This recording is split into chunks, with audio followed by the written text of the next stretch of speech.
এই pen ten গুলো দিয়ে দাও, ঝামেলা করো না।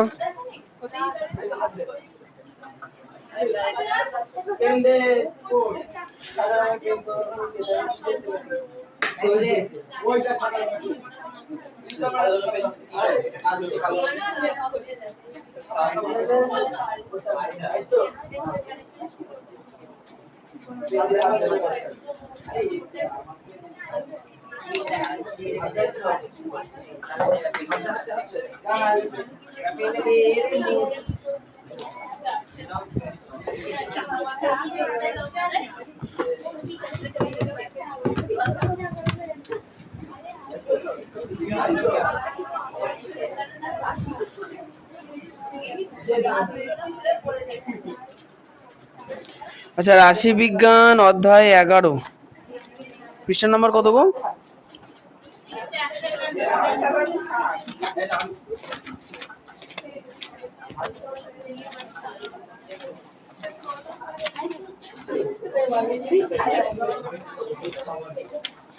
তোমরা আচ্ছা, এখানে কতগুলো জিনিস তোমাদের একটু মুখস্থ করতে হবে।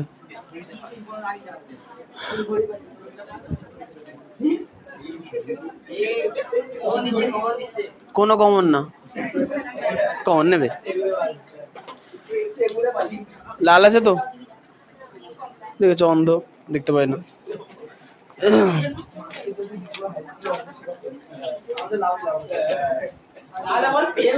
তোমাদের স্কুলে আমি যাবো না বাবা, তাহলে আমার নাম্বার কমে যাবে।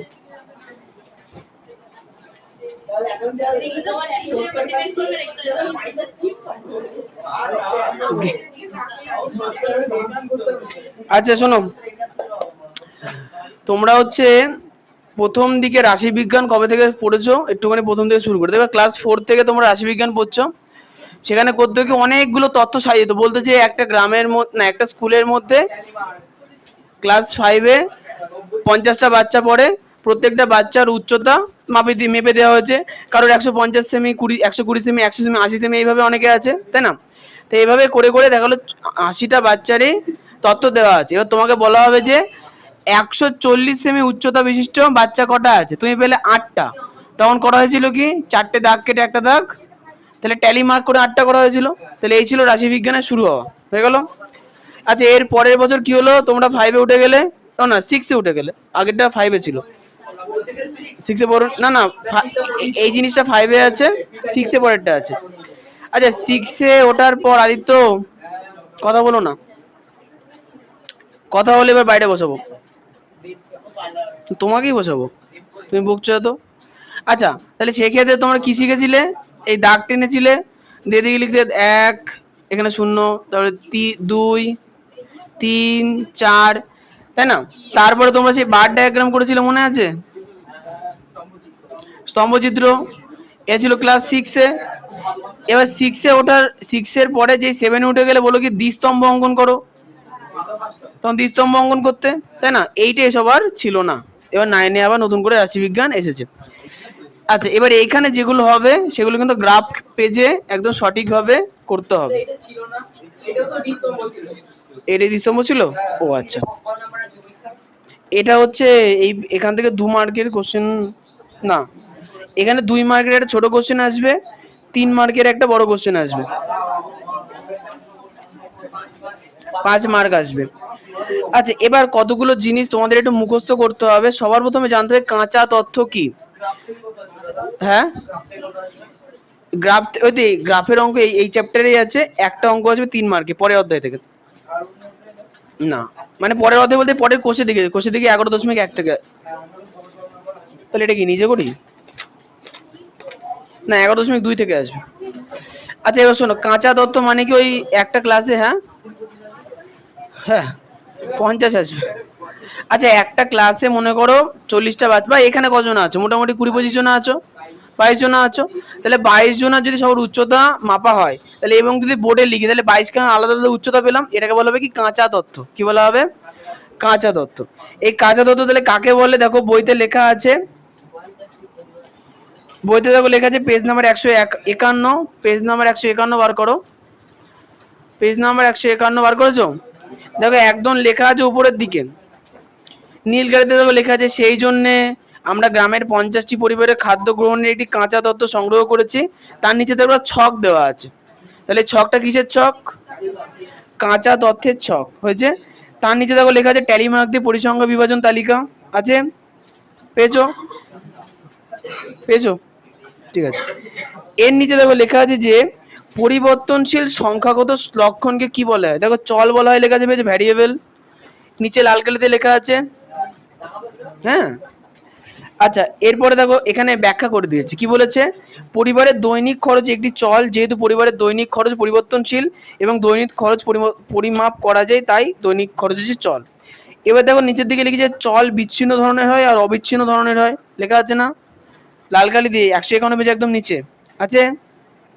চল বিচ্ছিন্ন ও অবিচ্ছিন্ন এই দুই প্রকার হতে পারে, যেমন নদীর সংখ্যা, পরিবারের সদস্য ইত্যাদি বিচ্ছিন্ন চল, আবার ছাত্রের ওজন, উচ্চতা ইত্যাদি অবিচ্ছিন্ন চল। পেয়েছো?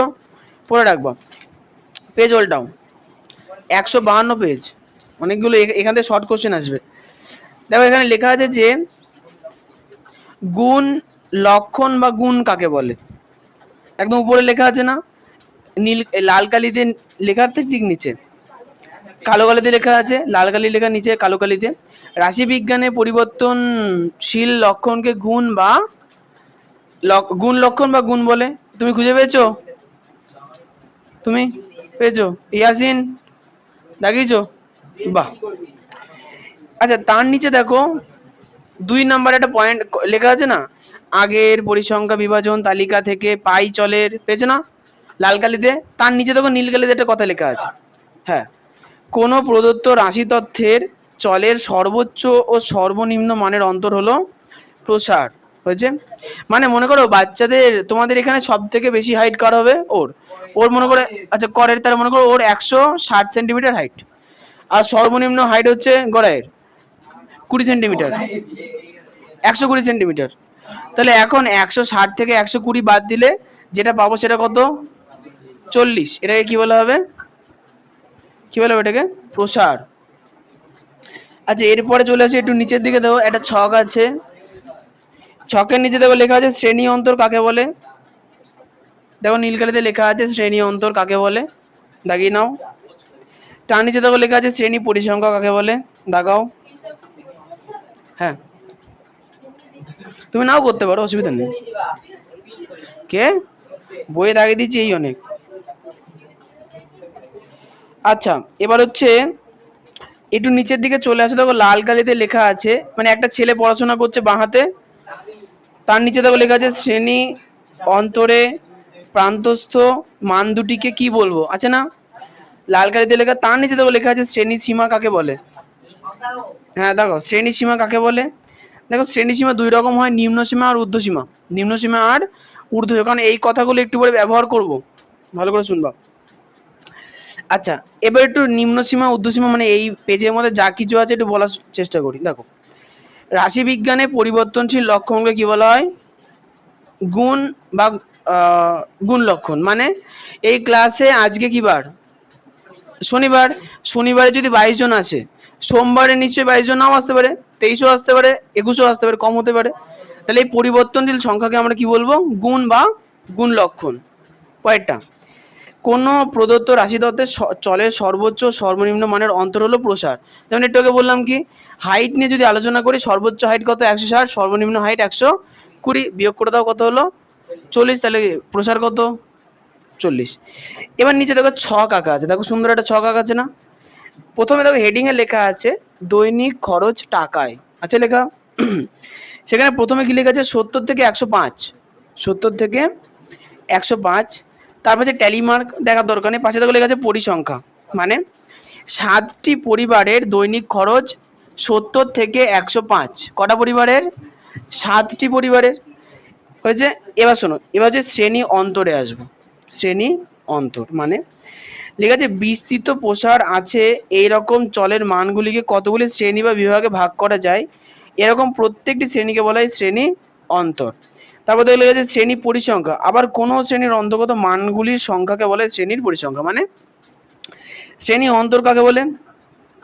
এই যে শ্রেণী কতগুলো করা হয়েছে দেখো, এখানে টোটাল কতগুলো শ্রেণী নেওয়া হয়েছে? 70 থেকে 105, তিনটে।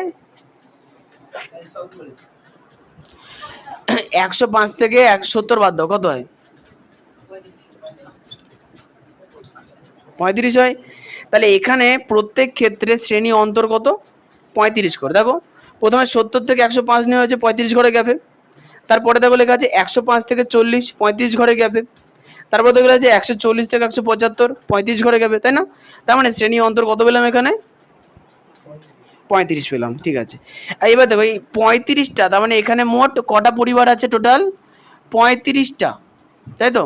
70 থেকে 105 এখানে যাদের দৈনিক খরচ এমন পরিবারের সংখ্যা কটা? 7, না না, 70 থেকে 105-এর মধ্যে আছে টোটাল সংখ্যা 35টা, কিন্তু এরকম মানে এই যে খরচের রেঞ্জ, এই রেঞ্জের মধ্যে কটা পরিবার পড়ে? এই 7কে আমরা কি বলবো? পরিসংখ্যা। কি বলবো? পরিসংখ্যা। এরপরে চলে যাও শ্রেণী সীমা। শ্রেণী সীমা মানে, সীমা মানে বোঝো সীমা, সীমা শব্দের অর্থ প্রান্ত, তাই তো? তাহলে এখানে দেখো 70 থেকে 105 হচ্ছে একটা সীমা যদি নিই, তাই তো? তাহলে প্রান্তে কে আছে? 70 একটা প্রান্তে আছে, 105 একটা প্রান্তে আছে, তাই না? এই প্রান্ত দুটোর আলাদা আলাদা নাম আছে। 105 বড়, তাই একে বলা হয় ঊর্ধ্ব সীমা। কি বলা হচ্ছে? ঊর্ধ্ব সীমা। আর 70 হচ্ছে ছোট, তাই একে বলা হচ্ছে কি? নিম্ন সীমা। আচ্ছা, এরপরে পেজ উল্টাও। হ্যাঁ হ্যাঁ, তাহলে আমরা বলতাম যে শ্রেণীর অন্তর 20। না না, বুঝলে না? ধরো ছেলেগুলো নিয়ে আসো, মেয়েরা বাদ। 1 2 3 4 5, আমি 6, হয়ে গেছে। তাহলে 6 জন, ভালো করে শুনবা, 6 জনার ক্ষেত্রে মনে করো পেন সংখ্যা আলোচনা হচ্ছে, হয়েছে? তাহলে আমার রোল 1, করে 2, তারপরে 3 4 5 6, গড়াই বাদ, না থাক 7, হ্যাঁ গড়াই তো 6 আছে, আমাকে ধরে তো। তাহলে মনে করো আমার কাছে পেন আছে 10টা। কটা পেন আছে? করের কাছে, করো বড় লোক, করের কাছে 12টা, ওর কাছে আরো বেশি, 15টা। ও ঘোষ গরিব, একটা। আদিত্য তো মহা গরিব, একটাও নেই, না থাক 5টা থাক। ওরে বাবা, গড়াই তো বিরাট বড় লোক, গড়াইয়ের কাছে মনে করো 10টা। আচ্ছা এখানে, আচ্ছা এখানে সংখ্যাগুলো ভালো করে দিই, হ্যাঁ ভালো করে দেখো। এবার আমি রেঞ্জ লিখছি, রেঞ্জ 10 থেকে, ভালো করে শোনো, 10 থেকে 11 কি একটা রেঞ্জ? 10 থেকে 11 একটা রেঞ্জ। আচ্ছা রেঞ্জ মানে আমি বলতে চাইছি কি? ক্লাস ইন্টারভেল, শ্রেণী অন্তর। কি বললাম? একটা 10 থেকে 11। তাহলে 10 থেকে 11 খানা পেন কত জনের কাছে আছে? 10টা পেন একজনা, আর 10টা পেন লাস্টের জনের কাছে, তাই না? তাহলে 10 থেকে 11 জনের মধ্যে কজনা পেলাম? 2 জনা। তাহলে পরিসংখ্যা কত? 2। বুঝতে পারলাম? হ্যাঁ, অঙ্কের এই কাঁচা তথ্য থেকে বুঝতে হবে, বুঝতে পারলাম? আচ্ছা এখন বলা হলো কি 10 থেকে, ভালো করে দেখো, বলা হলো 10 থেকে 12-র মধ্যে কটা পেন? আচ্ছা এটা কিন্তু বাদ, এটা আর হিসাব হচ্ছে না। বলা হলো কি 10 থেকে 12টা পেন আছে কতজন মানুষের কাছে? তাহলে দেখো 10টা পেন, 12টা পেন, 12টা পেন, ও তাহলে 10 থেকে 12 পাচ্ছি টোটাল কজনের কাছে? 4 জনের কাছে। তাহলে এখানে পরিসংখ্যা কত? 4। তাহলে পরিসংখ্যা মানে কি? এই রেঞ্জের মধ্যে কত জনা পড়ছে তাকে বলা হবে পরিসংখ্যা। বুঝতে পারলাম? হ্যাঁ, আদিত্য তো এইটা, ও ওটা তোমার।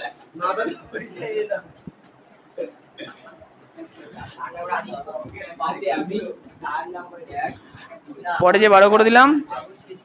আচ্ছা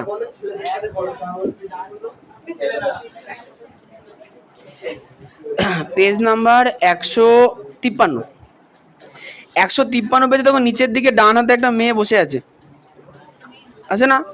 তার উপরের দিকে তাকাও, দেখো একটা কথা লেখা আছে। লেখা আছে দেখো, শ্রেণী সীমানা বা শ্রেণী সীমান্ত বলা হয়। তার মানে প্রথম থেকে পড়তে হবে। কোন রাশি তত্ত্বের ক্রমিক শ্রেণীগুলির, ওই কালো কালো দিয়ে রেখে পুরো প্যারাটা,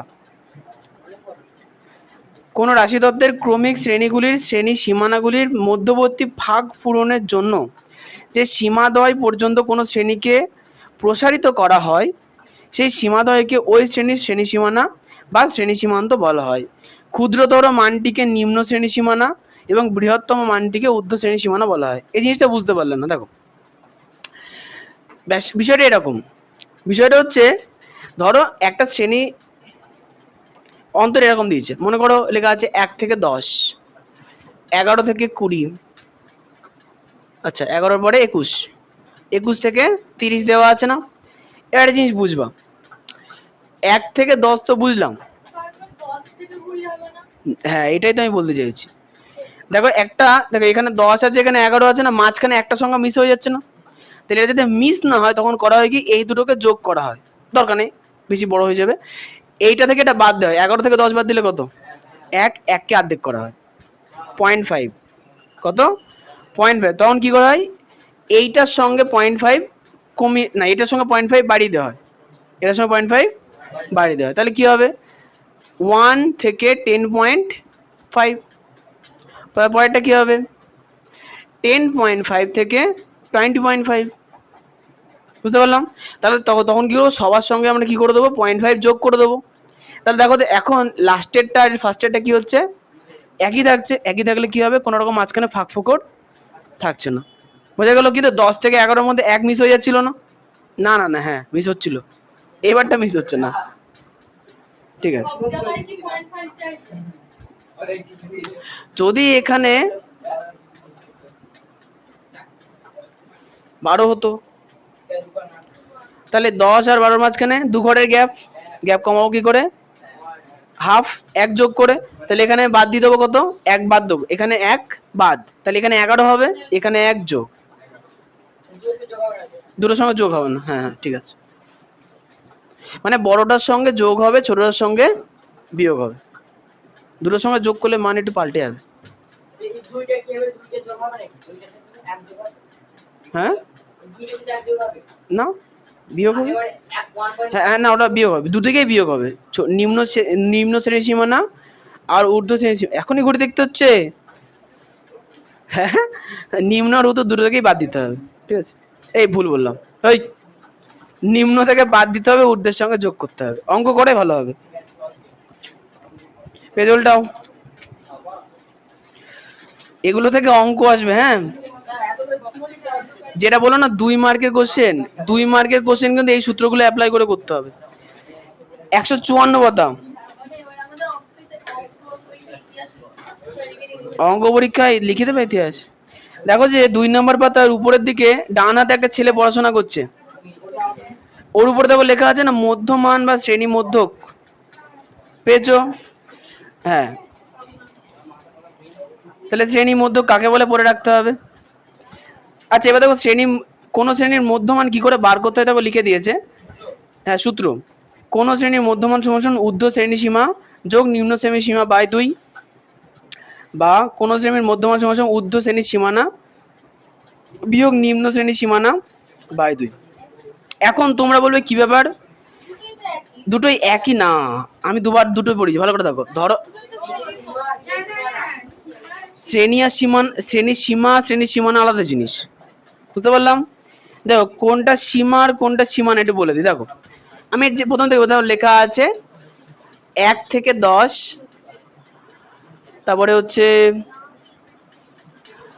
11 থেকে 20, দুটো নিয়ে আলোচনা করি, ভালো করে শোন। এই পুরো এইটুকুনি জিনিসকে কি বলা হচ্ছে বলো, এইটুকুনি জিনিসকে বলা হচ্ছে শ্রেণী, কি বলা হচ্ছে একটা শ্রেণী, হ্যাঁ শ্রেণী হয়েছে না, না এটাকে বলছে শ্রেণী সীমা, কি বলছে এটাকে শ্রেণী সীমা, গুলির চাষ, ভালো করে শোনো, এটাকে শ্রেণী সীমা বলা হচ্ছে। এখন শ্রেণী সীমা অঙ্কন করার পরে যখন শ্রেণী সীমা বললাম, ভালো করে শুনবা, শ্রেণী কি বলেছি সীমা, তাহলে এই শ্রেণীর ছোট একটা আছে বড় একটা আছে, ছোটটাকে কি বলবো শ্রেণী নিম্ন শ্রেণী সীমা, বড়টাকে কি বলবো, কিন্তু এইখানে যে পরিসংখ্যান যে তালিকাটা হবে তাতে একটা গন্ডগোল আছে। গন্ডগোল হচ্ছে এখানে 10 দিয়ে শেষ হলে এখানে 10 দিয়ে শুরু হওয়া উচিত, হচ্ছে আদেও হচ্ছে না, এই জন্য আমাদের কি করতে হয় 11 থেকে 10 বিয়োগ করতে হয়, কত হবে 1, তাকে 2 দিয়ে ভাগ 0.5, তাহলে 1 থেকে 0.5 বাদ দিলে 0.5 মাইনাস কত 10.5, এদিকে 10.5 থেকে 20.5 মাইনাস না থেকে, এটা মাইনাস না হচ্ছে।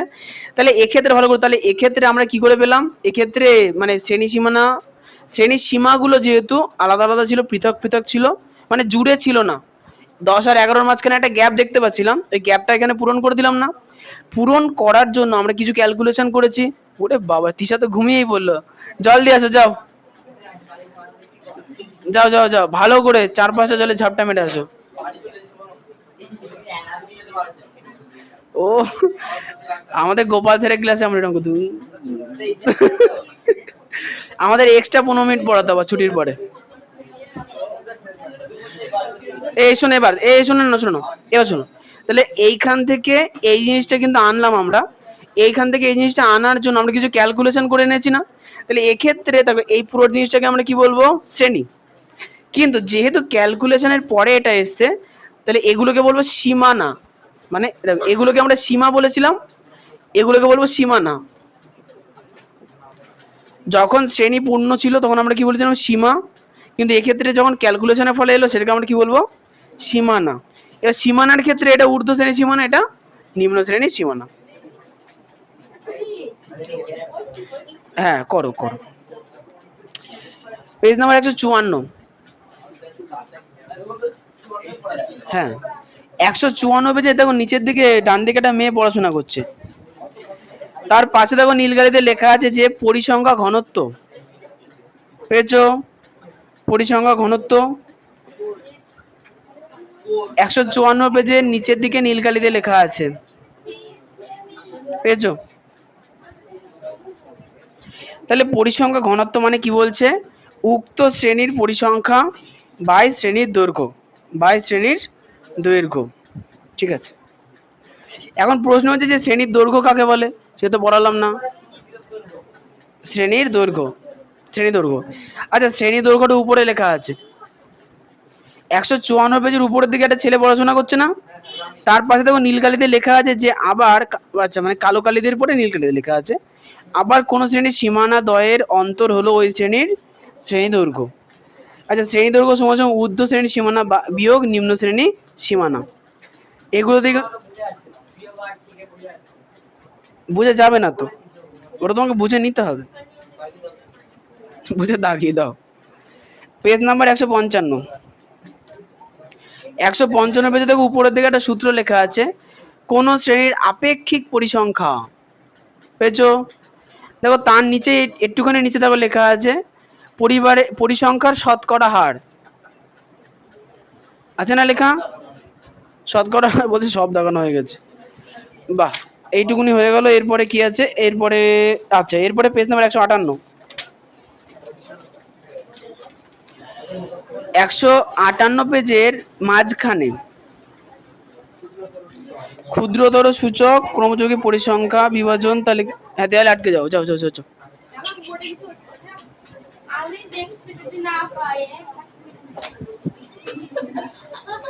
না না, একটু ওদিকে চেপে যাবে তাহলে। ওই তো ব্যাগটা একটু সরিতে হয়েছে। আচ্ছা, এরপরে দেখো লেখা আছে নিচের দিকে, নিচে নিচে নিচে 158 পাতার নিচের দিকে দেখো লেখা আছে বৃহত্তর সূচক ক্রমযৌগিক পরিসংখ্যা বিভাজন তালিকা। পেয়েছো? এরপরে 159 পেজ, উপরের দিকে নীল করে একটা বক্স আছে, তার প্রথম লাইন, যে পরিসংখ্যা বিভাজনের প্রত্যেকটি শ্রেণীর ক্রমযৌগিক পরিসংখ্যা দেখানো হয় তাকে ক্রমযৌগিক পরিসংখ্যা বিভাজন বলা হয়। 100, ওটা বললাম তো নিচের দিকে পড়তে হবে, বৃহত্তর। আচ্ছা, এবার চলে আসবো পেজ নাম্বার 161।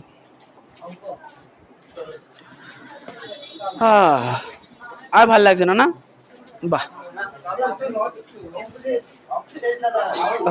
সূত্র হলো সবে আমাদের মাথা ওগুলো তাহলে খারাপ হয়ে যায় তাড়াতাড়ি। চায়না থেকে আনা, চাইনিজ। ভারতীয়দের মাথা তাড়াতাড়ি খারাপ হয় না।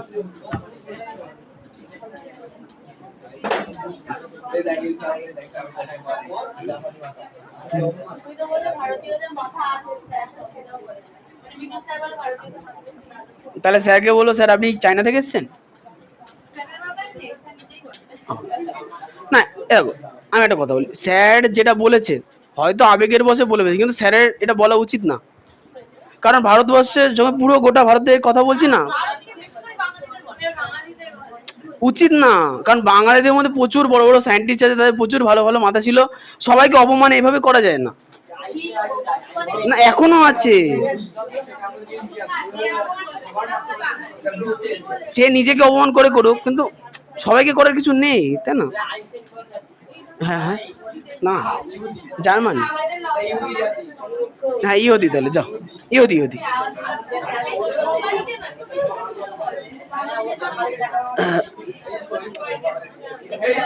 কি বলছে? আমি বিজ্ঞান নিয়ে কবে থেকে বললাম? 161 পাতা।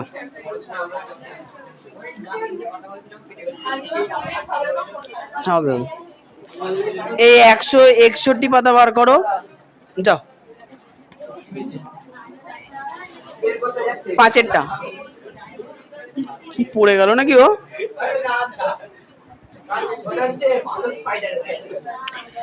161 পাতার, এই এই এই এই এই এই এই ওই, ও আচ্ছা, 161 পাতার 5-এর কোশ্চেনটা দেখো কি লেখা আছে। মারিয়া, হ্যাঁ এগুলো টেলি মার্কস 5-এ করতে না, ওইটা দরকার নেই। হ্যাঁ বলো। এইখানে 3টে অঙ্ক করতে হবে, তারপরে শর্ট কোশ্চেন এখানে কমন নেই, এর পরেরটাই কমন আছে। 5, 6, 7, 8, 9 এই সব কটাই করতে হবে এখানে। সব এগুলো আছে, এগুলো তো 1 আর 2 মার্কে আসবে, 3 মার্কে আসবে না। 5 থেকে 9 পর্যন্ত সব। আর এগুলো 10 নেই, এগুলো 2 মার্কে আসবে, 3 মার্কে কিন্তু আসবে না। এগুলো 2 মার্কে আসবে, 3 মার্কে আসবে না, আর এমসিকিউ গুলো 1 মার্কে আসবে। আর এখানকার এমসিকিউ এর পরে যে 9-এর প্রশ্নগুলো আছে না, ভীষণ ইম্পর্টেন্ট। 10 নেই। 5-এর প্রশ্নটা পড়ে দেখো ইয়াসিন, 5-এর প্রশ্নটা পড়ো। নাও করতে হবে না, বাচ্চাদের প্রশ্ন। মারিয়া একটি হাসপাতালে 300 জন রোগীর বয়স নিচের ছকে লিখলো। বয়স বছরে লেখা আছে কি 10 থেকে 20 বছর, রোগীর সংখ্যা 80।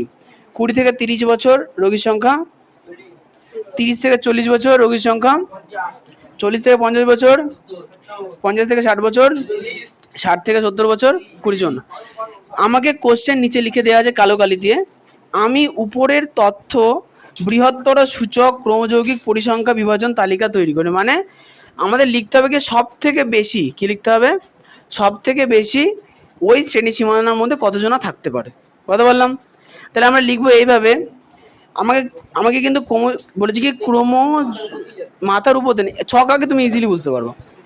সবার প্রথম দেখো হেডিং এ আমরা লিখবো, লেখো লেখো হেডিং লেখো, লেখো যে প্রদত্ত তথ্য, এই তো পেন আছে আছে আছে, বাইরে নিয়ে যেও না, একটা পেন আছে। প্রদত্ত তথ্যের বৃহত্তর সূচক, কি হলো, এক্সিলেন্ট, ভালো হয়েছে। বৃহত্তর সূচক ক্রমযৌগিক পরিসংখ্যা বিভাজন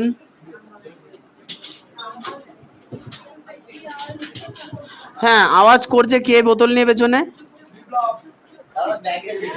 আচ্ছা আমি একটা রিসার্চের কথা বলে রাখি। হ্যাঁ এটা ভালো রিসার্চ হয়েছে, 1 বছর 4 মাস পরে বেরিয়েছে, নতুন ওষুধ তোমাদের পাড়ার লোকের জন্য। হ্যাঁ ও আমার এখানে যতগুলো ছেলে পড়ে সব থেকে বেশি পকেট হচ্ছে। হ্যাঁ ওর জন্য রিসার্চ চালু করার পর আবিষ্কার হলো যে প্রথমবার ওয়ার্নিং দেওয়া উচিত, তারপরের বার থেকে হ্যাঁ না সুন্দরী দিয়ে আদর করা উচিত। তার প্রথমবার ওয়ার্নিং দিয়ে দিলাম, এর পরের বার যদি ওয়ার্নিং আর দেবো না, এরপর বার পিটাবো। ও পাড়ার না মানে দিগনগরের সবাই রেগে আছে ওর উপরে, জানে যাকে দেখে ওকে মার ধরে, কি অশান্তি। হ্যাঁ খুব বকে, হ্যাঁ। আচ্ছা নাও, তাহলে আশা করি বোঝাতে পারলাম। ওষুধ যদি না খেতে চাও আর ওয়ার্নিং দেবো না, এবার পিটাবো, ওয়ার্নিং আর নেই। ঠিক আছে কি দেখা না, দেখা হবে না, হবে না। আচ্ছা, পরিসংখ্যান বিভাজন তালিকা তৈরি করি, না এটা হেডিং। এরপরে আমরা ছক আঁকবো, ছকটা আমি আগে এঁকে নিই, তারপরে তোমরা আঁকবো। ছকে করতে হবে কি তিনটে জিনিস, লাস্টেরটা ফার্স্টেরটা বড় করতে হবে, মাঝেরটা ছোট করলেও চলবে।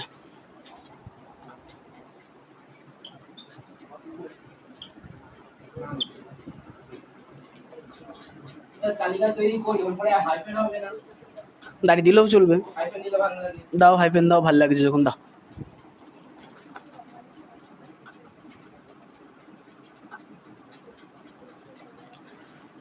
আগে থেকে দাগ কেটো না, আমি এঁকে নিই তারপরে কাটবা।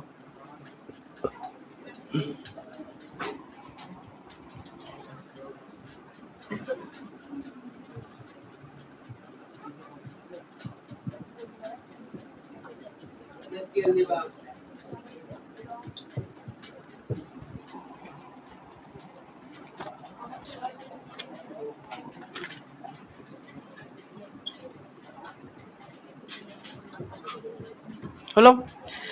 আচ্ছা, এখানে বৃহত্তর সূচক বলেছে না? আচ্ছা, আমাকে আদিত্য বলবে এখানে বয়সের যে রেঞ্জগুলো দেওয়া আছে, যে শ্রেণী সীমাগুলো দেওয়া আছে, সেখানে সব থেকে বড় সীমা কোনটা? যেহেতু বৃহত্তর বলেছে, সব থেকে বড় কত? 60 থেকে 70। তাহলে সব থেকে বড় বয়স পেলাম 70, সব থেকে বড় বয়স 70। তাহলে আমরা ফার্স্টে এখানে এটা লিখবো যে 70, যেহেতু কোশ্চেন আমাকে বলছে বৃহত্তর, তাহলে আমরা সবসময় লিখবো বেশি। কি লিখবো সব থেকে বেশি? তো কি লিখবো? 70 বা 70 এর বেশি না।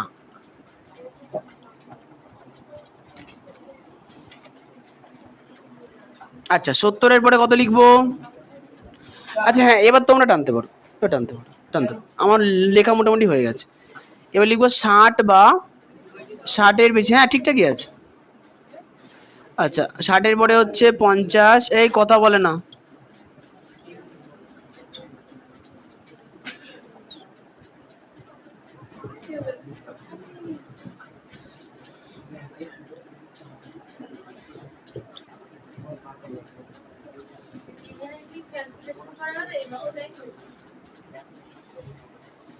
ক্যালকুলেশন হাতে গুনে হয়ে যাবে, চিন্তা নেই।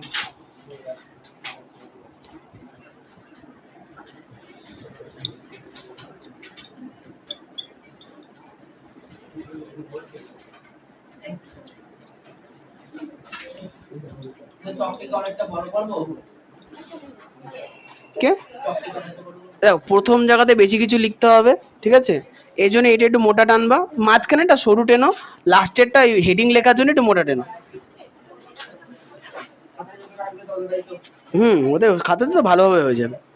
আচ্ছা, রোগীর সংখ্যা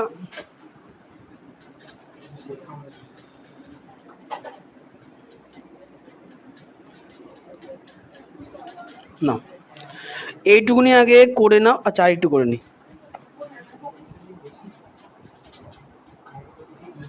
আচ্ছা, এখানে মনে হচ্ছে একটা জিনিস, ও ঠিক আছে, এইটুকুনি আগে করে নাও।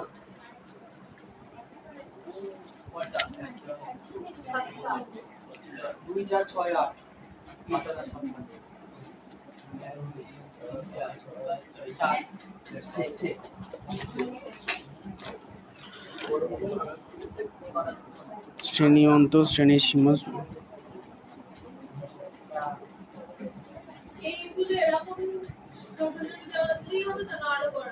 হ্যাঁ, মাঝখানেরটা লাগবে না যদি আমাদের, যাক ঠিক আছে, এইটুকুনি, এর বেশি হবে না। ক্যালকুলেশন কিছু হবে না, এরকম সরু সরু করো, অসুবিধা নেই। মাঝখানেটা লাগবে না, উত্তরে যদিও দেওয়া আছে, লাগবে না এটা।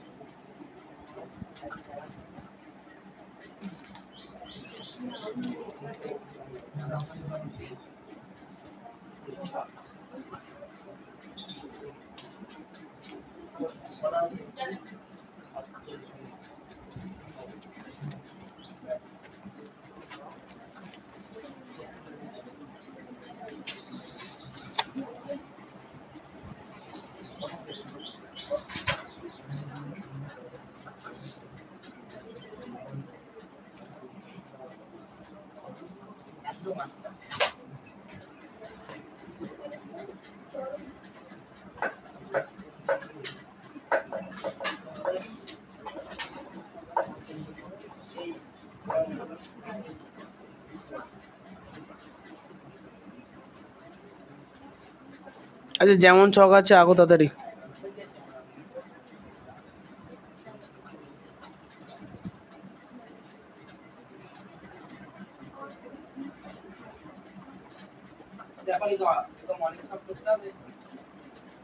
প্রত্যেকটা অঙ্ক ছকই হবে।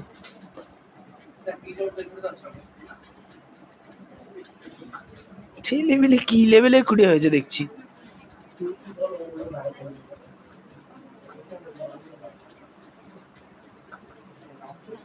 আমাদের পড়াশোনার সিস্টেমটা কি বলতো, একটু ওল্ড স্টাইল, সত্যি কথা তাই।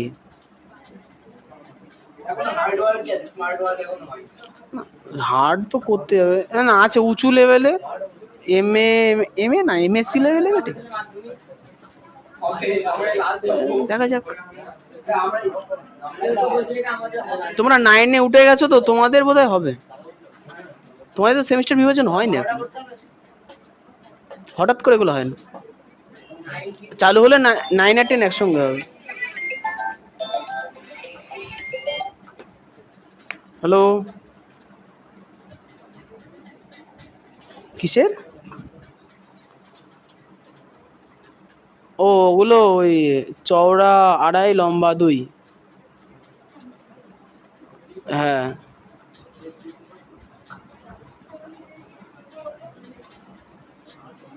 হ্যাঁ, চওড়ায় 3 করলে লম্বায় লম্বায় 4 না 3.5 করলেই হবে। হুম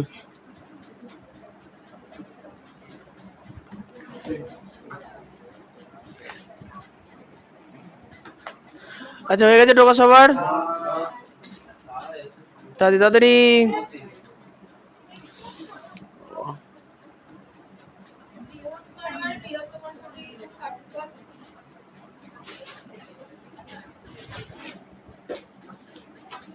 তবে তুমি বৃহত্তরই লিখো, আলাদা কিছু লিখো না।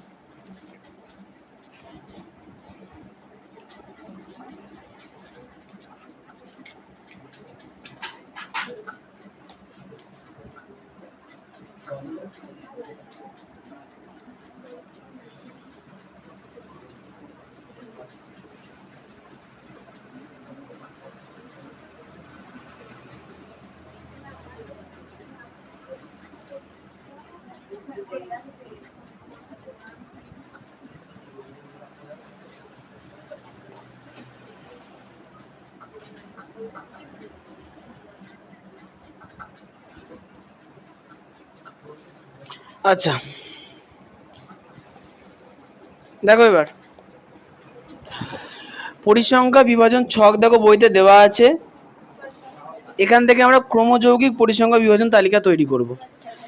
এই সাইডে আমরা যে লেখাটা লিখেছি সেই লেখাটা আমরা নিচ থেকে উপরেও লিখতে পারতাম, মানে উপর মানে নিচে 10 বা 10 বেশি লিখেছি না, এই লেখাটা আমরা উপর থেকেও শুরু করতে পারতাম, কোনো প্রবলেম নেই, দরকার নেই, তুমি যে কোনো একটা করতে পারো। আচ্ছা সবার প্রথমে দেখো লেখা আছে যে 70 বা 70-এর বেশি, ভালো করে দেখো তো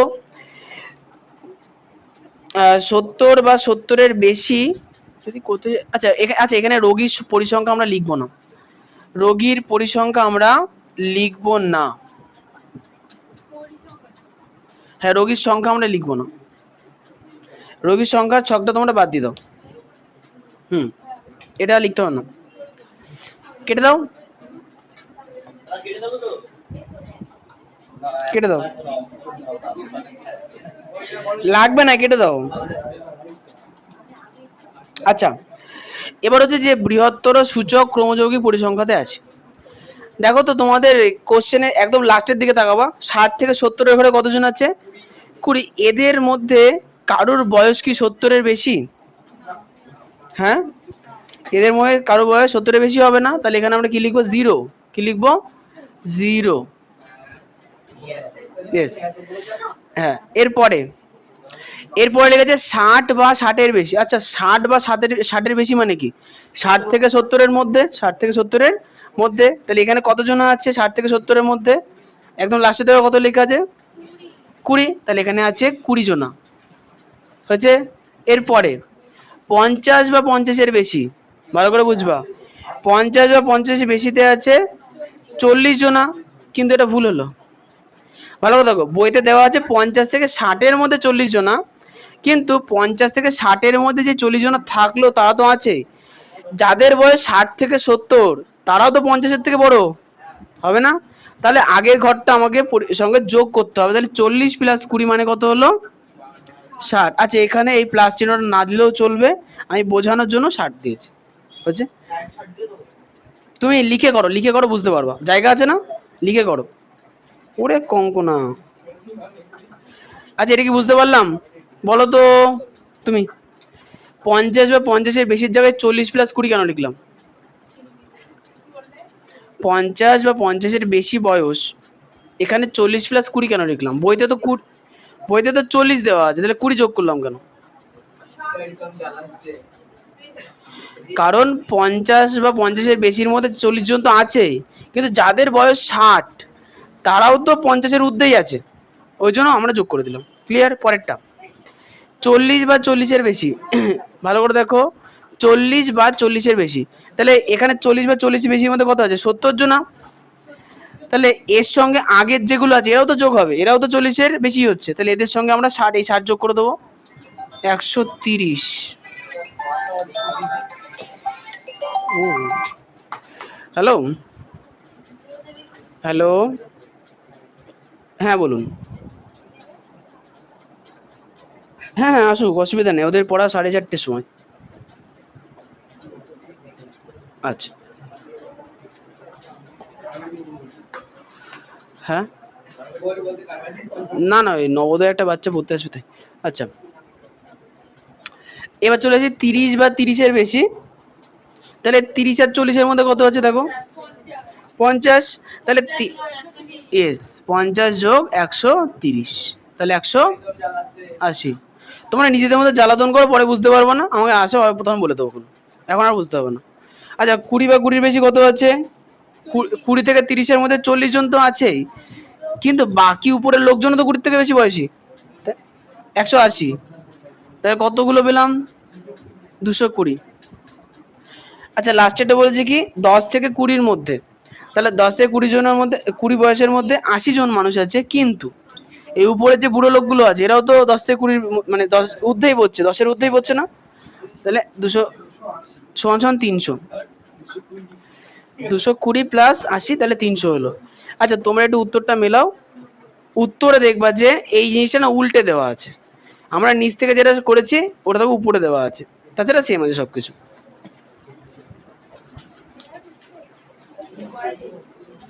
হয়েছে? 5 নাম্বার প্রশ্ন দেখো, উল্টো আছে শুধু।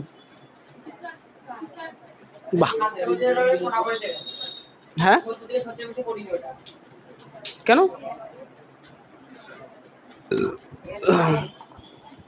ও আচ্ছা এটা বইতে একটু ভুল আছে, এটা বলে দিই আমি, হ্যাঁ এখানে ভুল আছে, আমি একটু বলে দিই দেখো। না না না না ব্যাপার আছে, এখানে একটু ভুল আছে, এখানে বই ভুল আছে, বইতে ভুল আছে, উত্তরে ভুল আছে। ভুল হচ্ছে যে দেখো ক্রমিক পরিসংখ্যা বিভাজন তালিকাতে দুটোই হবে, বুঝতে পারলাম? বৃহত্তর সূচক বা ক্ষুদ্রতর সূচকে কি হবে সবসময়? দুটো হবে, তিনটে কখনো হতে পারে না। দেখো কেন বলো তো রিতম, ভালো করে বুঝবে। এখানে বইতে তো বলেছে 60 থেকে 70-এর মধ্যে, ওটা রেঞ্জ দেওয়া আছে, তাই সেখানে কারুর বয়স তো 70-এর কম তো হতে পারে, তাই 70-এর কম তো আমি নিতে পারবো না, বুঝতে পারলাম? সেক্ষেত্রে প্রবলেম হবে। না কাটতে হবে। তবে আচ্ছা আবার একটা জিনিস, সেকেন্ড লাইন থেকে কিন্তু আবার বইয়ের উত্তরটা ঠিক হয়, সেকেন্ড লাইন থেকে যদি করি তাহলে আবার এটা ঠিক হবে, বুঝতে পারলাম? তাহলে আপাতত দরকার নেই, যেমন আছে তেমন এই দুটো করলে আমাদের চলবে। আচ্ছা এরপরে চলে আসবে হচ্ছে 6-এরটা। 6-এর কোশ্চেনে দেখো কি বলেছে, এই তো এই যে তৈরি করি হয়ে গেল, তৈরি করে দিয়েছি। ও আচ্ছা টাইম হয়ে গেছে, আজকে আর করাবো না, বিজ্ঞান পড়াবো। আগামী ক্লাসে তোমরা কি কি চেষ্টা করে আছো, পরেগুলো যদি পারো করে আনো। না টাইম লাগবে, আজকে বিজ্ঞান করতে হবে, আগের দিন বিজ্ঞান হয়নি, বিজ্ঞান পেছানো যাবে না। অঙ্কের জন্য আমাদের হাতে টাইম আছে, বিজ্ঞানের টাইমটা নেই।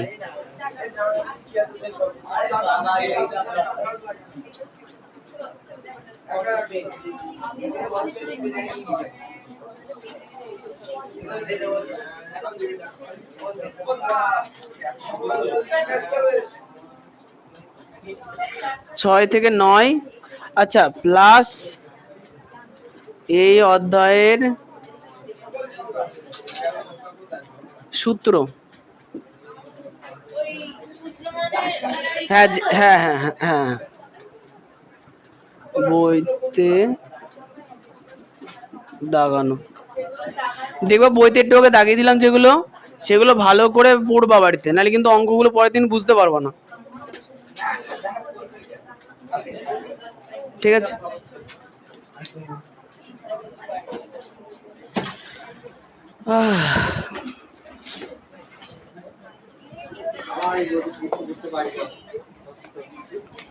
সানস্ক্রিন মেখে আসবা।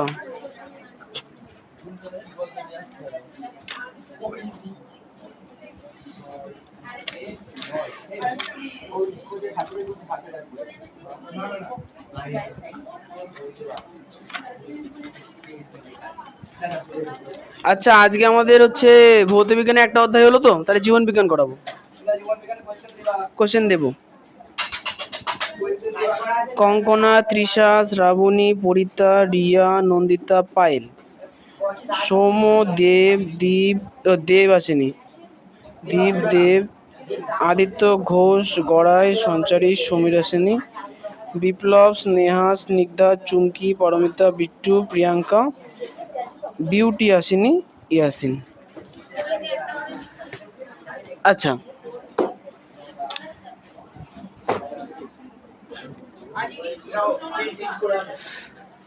হ্যাঁ আচ্ছা, তোমাদের হচ্ছে এটা ক্লাস 10-এর।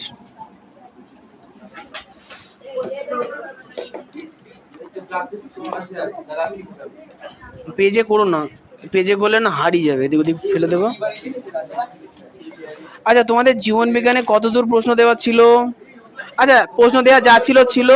হ্যাঁ হ্যাঁ, আচ্ছা আচ্ছা ঠিক আছে। আচ্ছা, তোমাদের জীবন বিজ্ঞানের প্রশ্নটা আগে দিয়ে নি। হ্যাঁ শোনো, তোমাদের যতদূর কোশ্চেন দেওয়া আছে আছে এই ছোট্ট পুস্তিকার মধ্যে তোমাদের জৈবনিক প্রক্রিয়া সকল প্রশ্ন দেওয়া আছে। প্রশ্নের সংখ্যা মাত্র 613টা।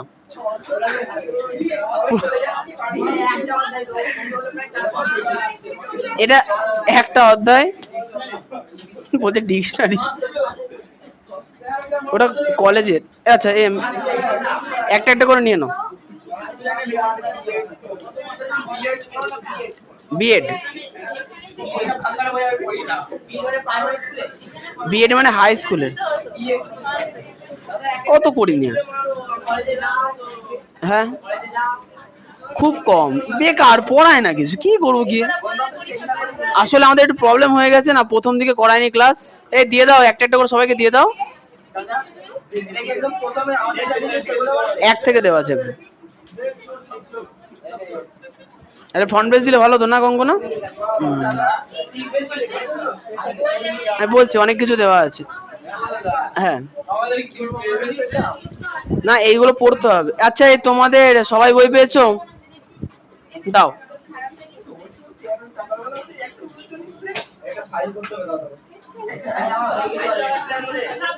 ফাইল তো আগেরবার দিলাম যে। হ্যাঁ, কি ও নষ্ট হয়ে গেছে? এটা কেন 10 টাকা তো দাম। আচ্ছা, একটা কাজ করো, সবার প্রথমে এই যে সবাই এই কোশ্চেনের বইয়ের উপরে নিজের নাম টামগুলো লিখে নাও। অত জায়গা দিতে পারবো না, নামের জায়গা যেখানে ভালো লাগে লেখো, যদি হারিয়ে যায় আমার কাছে আসবে না, বলো দোকানে গিয়ে জিজ্ঞেস করে আনো। বাকিদের দেবো না আমি, বলছি কি দরকার।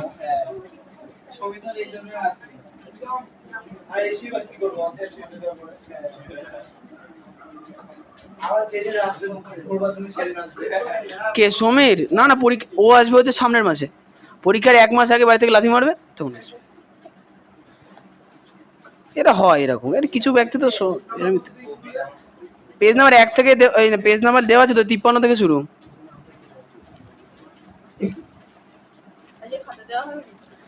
বললে যখন দেবো।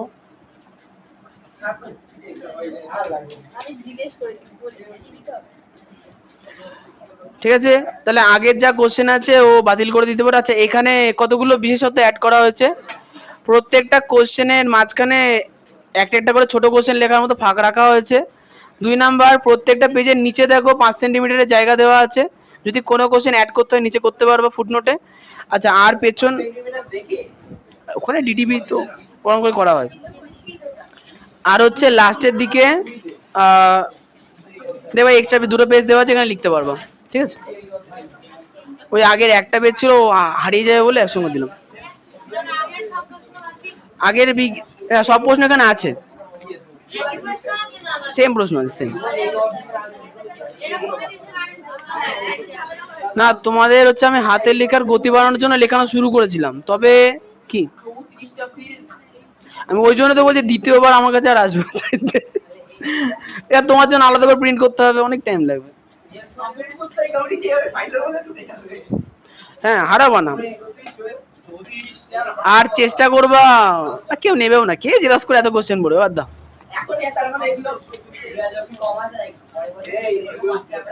হ্যাঁ, 5 টাকা পিস বেচে দিবা, খেয়েছে রে, বেচে দেবে বলছে। আচ্ছা, আমাকে বলো হচ্ছে কত দূর পড়া হয়েছিল?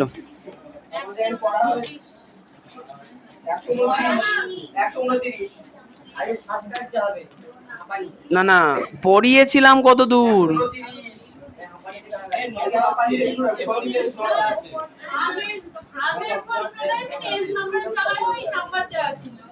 কি নাম্বার? হ্যাঁ, এটাই নেই। ও, শ্বাসকার্যতে শ্বসন থেকে হবে।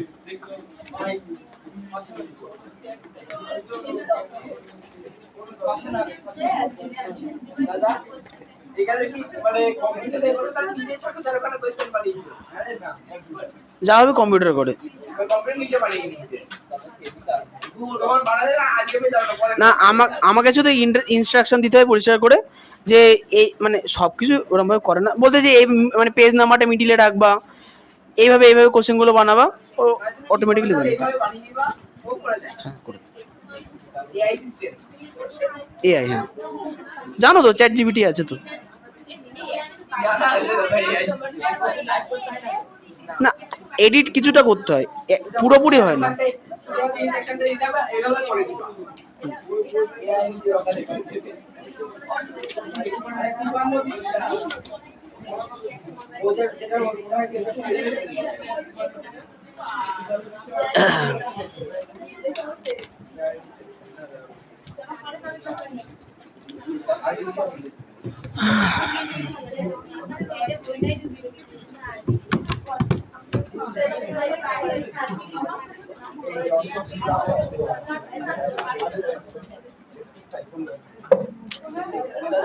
কি গো? Artificial intelligence. চিন্তা করো না, কদিন পরে তোমাদের অ্যান্ড্রয়েডে চলে আসবে। আমেরিকাতে চলে এসছে, আমাদের দেশে আসেনি, কিছুদিন পরে তোমাদের ফোনে চলে আসবে।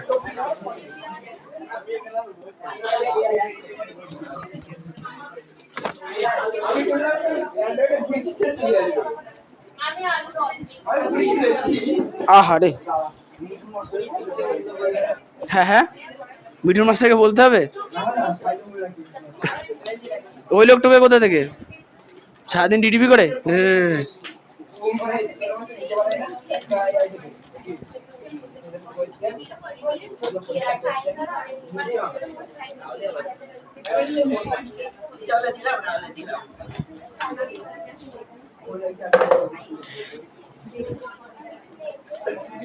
শ্বসনে চলে আসি, শোনো, শ্বসন, শ্বসন মানে হচ্ছে শুষে নেওয়া। শ্বসন কথার অর্থ শুষে নেওয়া। এখন মনে করো আদিত্য ওই যেটাই করছিলে আর কি, তাহলে ওটা ওটা কিসের সাহায্য হলো? ফুসফুসের সাহায্য হলো। তাহলে আমাদের একটা শ্বসন অঙ্গের নাম কি পেলাম? ফুসফুস পেয়ে গেলাম। ঠিক আছে। আচ্ছা বলো তো পেছনে এই যে পেজ নাম্বার 67, তোমার তোমার বই তো আশেপাশে খোঁজো আছে। আচ্ছা যে শোনো, শ্বসন তাহলে কাকে বলবো? যে যান্ত্রিক প্রক্রিয়ায় পরিবেশ থেকে অক্সিজেন গৃহীত হয় এবং কার্বন ডাই অক্সাইড বর্জিত হয় তাকে আমরা কি বলবো? শ্বসন বলবো। এবার হচ্ছে শ্বসন অঙ্গের বৈশিষ্ট্য। দেখো শ্বসন অঙ্গ অনেক ধরনের হতে পারে, তাই না? হৃৎপিণ্ডের ছবি তো অনেক, না ফুসফুসের ছবি তো অনেকে দেখেছো না? ফুসফুসটা আমি একটা ফুসফুস আঁকছি, আমি একটা সিঙ্গেল ফুসফুস আঁকার চেষ্টা করছি।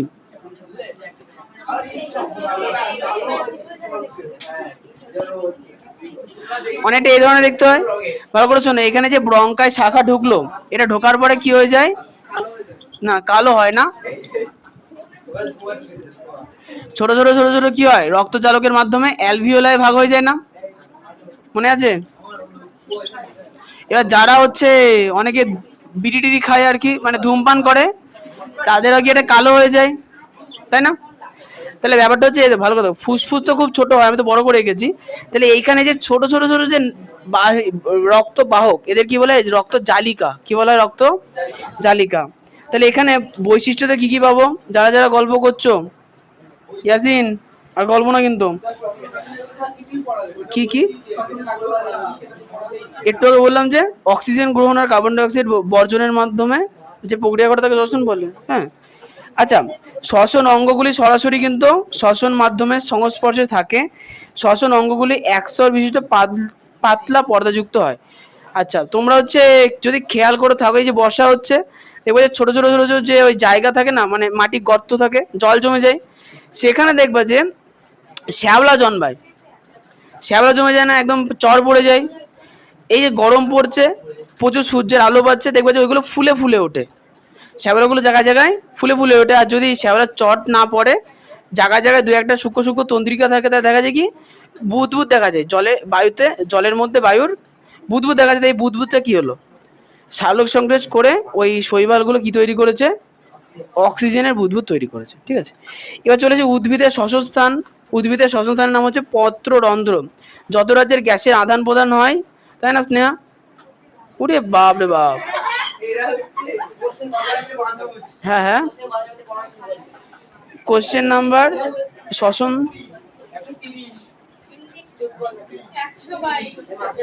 122 থেকে শুরু করেছি। হয়েছে, যেটা আছে সেটাই লিখবা। আচ্ছা বলো তো, তুমি বলবা সুন্দরবনে একটা গাছ থাকে, স্নেহা লাস্ট বারের মতো বলছি কিন্তু, পিটাতেই হবে। হাত পাতো দেখি তো, অনেকবার বলেছি হাত পাতো, পাতো পাতো পাতো। এই লাগে আরেকবার। হ্যাঁ এবার লেগেছে।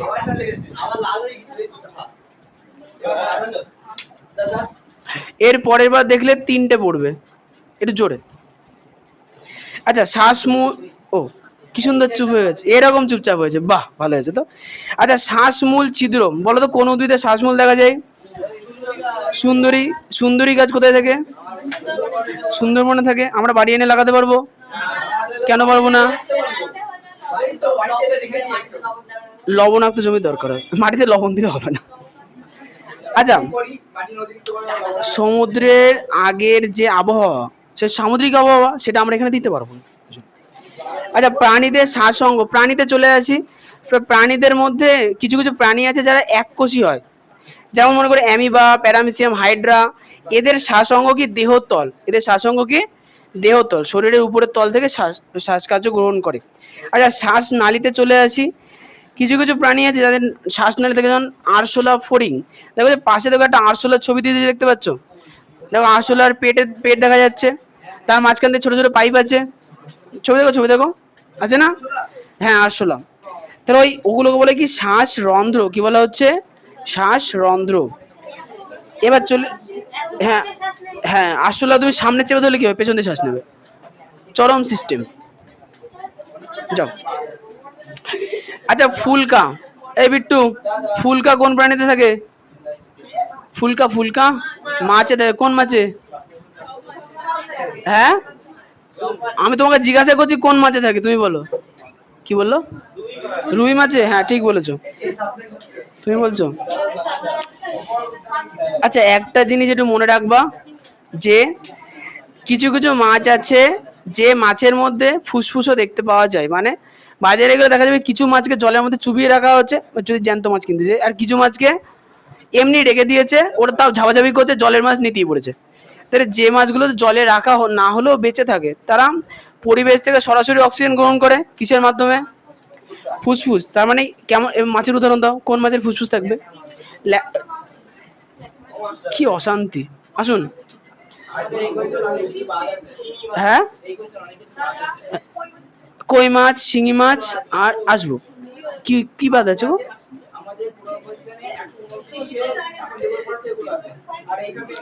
বাদ নেই, ব্যাপারটা হচ্ছে এখানে আগেকার কোশ্চেন নাম্বার মানে পেজ নাম্বার গুলোতে কোশ্চেন নাম্বার ছিল, এটা সেটা নেই, ওই জন্য একটু আগে পড়ে আছে, কোশ্চেন সেম আছে। আচ্ছা এরপরে চলে আসি যে ফুলকা, তাহলে বুঝতে পারলাম ফুলকা কাদের থাকে? মাছেদেরই থাকে, তবে চিংড়ি, কাঁকড়ার, হ্যাঁ ঠিক আছে জলে তো থাকে, তাহলে চিংড়ি, কাঁকড়ার, ফুলকাকে বলে বুকগিল। কি বলা হচ্ছে? চিংড়ি, মুরগি না বুকগিল, কি বলা হচ্ছে? বলছে মুরগি। আর হচ্ছে মাকড়সা আর কাঁকড়া বিছে, এদের সারসংখ্যা হচ্ছে বুকলাং। কি বলা হচ্ছে? বুকলাং, লয়াকার অনেক সার। আচ্ছা অতিরিক্ত সারসংখ্যে চলে আসবো। ওরে বাবারে, এই পরিতার বই কই? এক্সিলেন্ট। আচ্ছা অতিরিক্ত, ভালো, তোমার ওটা কার বই? ওর বই। আচ্ছা অতিরিক্ত সারসংখ্যে চলে আসি। অতিরিক্ত সারসংঘ মানে কি? যে সকল সারসংঘ শরীরের মধ্যে অতিরিক্ত থাকে, যেমন হচ্ছে শিঙি মাছের অতিরিক্ত সারসংঘ থাকে, তাই না? ফুসফুসও থাকে, আবার ফুলকাও থাকে। দেখো এখানে বিভিন্ন মাছের কথা বলা আছে, আর তাদের সারসংঘ দেখতে বিভিন্ন রকম হয়, তাই তাদের বিভিন্ন নাম দেওয়া আছে। কি? অ্যাডামেরল, আমাদের ইয়েটা এই এই এখানে কি জন্য এর নাম কি? থাইরয়েড গ্রন্থিকে বলে অ্যাডামস অ্যাপেল। হ্যাঁ, ও আচ্ছা, তুমি পেলে কোথায় এটা? বই আছে, ছায়াতে আছে না? হ্যাঁ এই বইটাই নেই। আচ্ছা শোনো, অতিরিক্ত সারসংঘ দেখা যায় সেই সকল মাছেদের যে মাছগুলো জলেও থাকে আবার স্থলেও থাকতে পারে, যেমন কই মাছ, ল্যাটা মাছ, শিঙি মাছ, মাগুর মাছ। আচ্ছা পরেরটা, আচ্ছা ইংরেজিতে মাগুর মাছকে ক্যাটফিশ বলে না? হ্যাঁ ক্যাটফিশ বড় সাইজের হয়। আর বিড়াল, বলছে বিড়াল। আচ্ছা এবার হচ্ছে, এই শোনো, বিভিন্ন মাছের সারসংঘ বিভিন্ন রকম দেখতে হয়, তাই তাকে বিভিন্ন রকম নাম দেওয়া হয়েছে। যেমন দেখো, কই মাছের অতিরিক্ত সারসংঘ ফুলের মতো দেখতে, তাই একে বলা হয় কি? শ্বাসপুষ্প। কি বলা হয়? শ্বাসপুষ্প বা ল্যাবাইরিন্থ, ইংরেজি নাম ল্যাবাইরিন্থ। আচ্ছা 2 নম্বর হচ্ছে শিঙি মাছের, হ্যাঁ বলো। আচ্ছা তোমাদের জন্য আমি একটা সহায়তা করতে পারি, আমাদের যে চ্যানেল আছে, আমি হচ্ছে এই বইয়ের পিডিএফ আপলোড করে দেবো, তোমরা এই এখানকার পেজ নাম্বার অনুসারে ওখান থেকে একটুখানি সাহায্য নিতে পারবো। কে? না, কোম্পানির কাছে গেলে আমার বলে দুঃখ নেই, এই কারণে, কারণ এখানে যা কিছু লেখা আছে সবকিছু আমি দিয়েই করব, মানে নিজের নাম দিয়ে তো করছি না, তাহলে প্রবলেম নেই। কোম্পানি কখনো এগুলো করবে না, যত বই ছড়াবো তত ওদের মঙ্গল। না, ওরা ওইটুকু, ওরা গাধা না, ওরা বোঝে অনেক কিছু। হ্যাঁ, এরকম আমি একা করছি, প্রচুর করে, ও তো খুঁজে পাবে কোথায়? হ্যাঁ। আচ্ছা এরপরে চলে আসি, এই শোনো শোনো, সারসংঘ ফুলের মতো, আরে কিছুই হবে না, ওসব কোনো বড় বিষয় না। তবে যদি কেস টেস করে আমি কেস খেয়ে যাবো, লস হবে একটা, আমার একটা বিশেষ বড় লস হয়ে যাবে আর কি। হোক। আচ্ছা এর পরেরটা, শিঙি মাছের নলাকার সারসংঘ থাকে, মাগুর মাছের সারসংঘ বৃক্ষের মতো দেখতে, তাই এদের আদিত্য কি বলা হয়? শ্বাসবৃক্ষ। কি গো? কি? না না। আচ্ছা ফুসফুসে আছি। উন্নত শ্রেণীর প্রাণীদের, উন্নত শ্রেণীর প্রাণী মানে আমরা হতে পারি, স্তন্যপায়ী জীবরা হতে পারে, প্রধান প্রধান শ্বাসযন্ত্র ফুসফুস বা লাং, যেমন উভচর, পক্ষী, সরীসৃপ আর মানুষ। বলো আদিত্য, একটা সরীসৃপ জীবের নাম বলো। না, গরমের ছুটিতে বাড়িতে শুয়ে থাকো তুমি।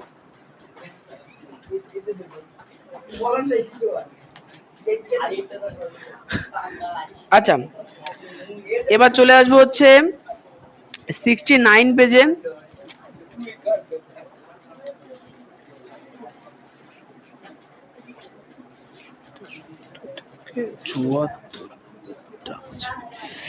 আচ্ছা, মানুষের ফুসফুসের কথায় চলে আসবো, শোনো ছবি দিকে দেখো। এই মানুষের ফুসফুসের ছবি দেখো, বইতে আঁকা আছে দেখো। হ্যাঁ,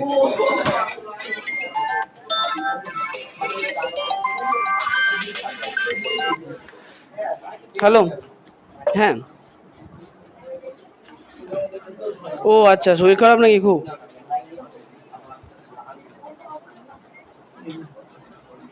তাই তো। ও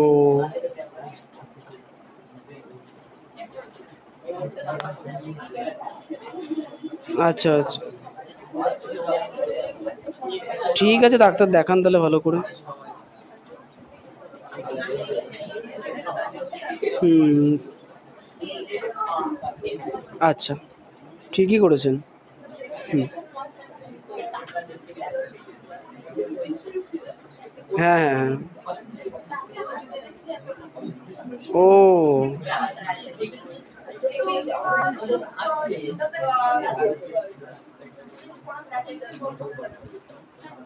আচ্ছা।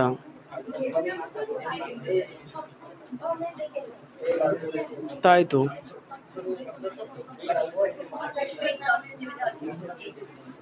হ্যাঁ হ্যাঁ, ঠিক আছে। আচ্ছা শোনো, ফুসফুসে আসো। দেখো মানুষের ফুসফুস কটা বলো তো? দুটো। আচ্ছা, অর্ধেক ফুসফুস তো আঁকাই আছে, অর্ধেকটা এদিকে এঁকে ফেলি।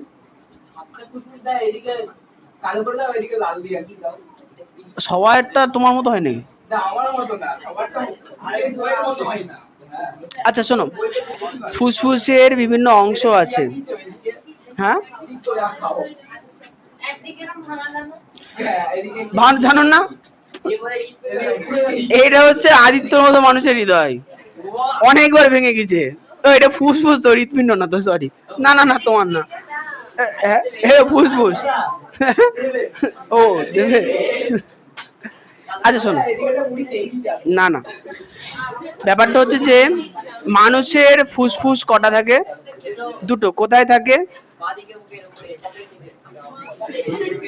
বক্ষে, ভালো করে শোনো, বক্ষ পাঁজর, বক্ষ পাঁজর এবং শিরদাঁড়ার মাঝখানে, ঠিক আছে? আচ্ছা, এখানে ফুসফুসের মধ্যে অনেকগুলো ভাগ থাকে মানুষের, দেখো। আচ্ছা, এখানে যে ফুসফুসটা দেখছো, আচ্ছা তুমি বল পরিতা, এই ফুসফুসটা ডান না বাম? বাম ফুসফুস, কি করে বুঝলে? না, ভালো করে শোনো, এই ফুসফুসটা বাম ফুসফুস, কিন্তু তোমাদের কোন হাতে আছে? ডান হাতে আছে। ব্যাপারটা হচ্ছে যে ছবি আঁকার সময় ফুসফুস আর হৃৎপিণ্ডটার খেয়াল রাখবা, ডানটা বামই হয়, বুঝতে পারলো? মানে ধরো আমি পরিধান না গড়াইয়ের দিকে তাকিয়ে আছি, তাহলে গড়াইয়ের দিকে তাকালে কি দেখবো? গড়াইয়ের দুটো ফুসফুস আছে। দাদা দাদা, আস্তে আস্তে আস্তে। হ্যাঁ। আচ্ছা, আর হচ্ছে কি, গড়াইয়ের ফুসফুসের যে বাঁ ফুসফুস, তার নিচে কি একটুখানি খাঁজ আছে, কারণ এখানে কি থাকে? হৃৎপিণ্ড থাকে। তো এই জন্য এই ছবিগুলোকে একটু উল্টে আঁকা হয়, বুঝতে পারলাম?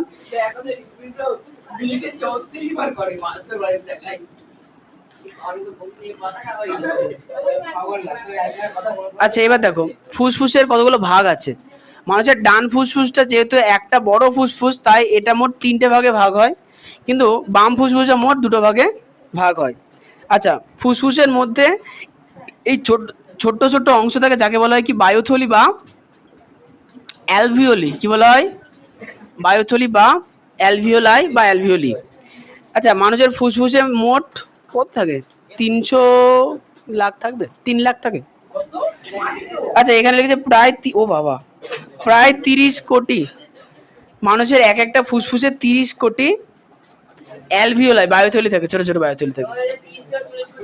ওই হবে। ঠিক আছে, এবার চলেছে শ্বাস পেশি। শ্বাস পেশি, আচ্ছা যখন শ্বাস নাও তো দেখি, নিঃশ্বাস নাও সবাই দেখি। আচ্ছা, নিঃশ্বাস নেওয়ার সময় আমাদের বুক ফুলে যায় না? বুকের যে যাদের ফোলে না তাদের কিছু বলার নেই, যাদের ফোলে, আচ্ছা ফোলার সময় কি হয়? বুকের যে পাঁজর আছে, সেই পাঁজরটা ফুলে যায়। পাঁজরে পেশি আছে কি নাই? ফুলে যায়, হাড় বড় হয় না। বলছে হাড় বড় হয়ে যায়। আচ্ছা, পাঁজর যখন ফুলে যায় তাহলে পাঁজরে পেশি আছে কি নেই? আছে। তাহলে পাঁজরে যে পেশি থাকে তাকে বলে পঞ্জর পেশি। কি বলা হয়? পঞ্জর পেশি। আরেকটা জিনিস আছে, ফুসফুসে দেখবে, আচ্ছা যাদের একদম হারকিউলিস বডি হয় খুব সুন্দর, দেখবে যে যখন তারা একদম শ্বাস সব বার করে দেয়, পেটের তলার অংশ না একদম কুচকে ভিতর দিকে ঢুকে যায় অনেকটা, যায় না? আচ্ছা দরকার নেই, ব্যাপারটা হচ্ছে এই, শোনো শোনো, এই ফুসফুসের নিচে একটা অংশ থাকে যাকে বলা হয় ডায়াফ্রাম। কি বলা হয়? ডায়াফ্রাম।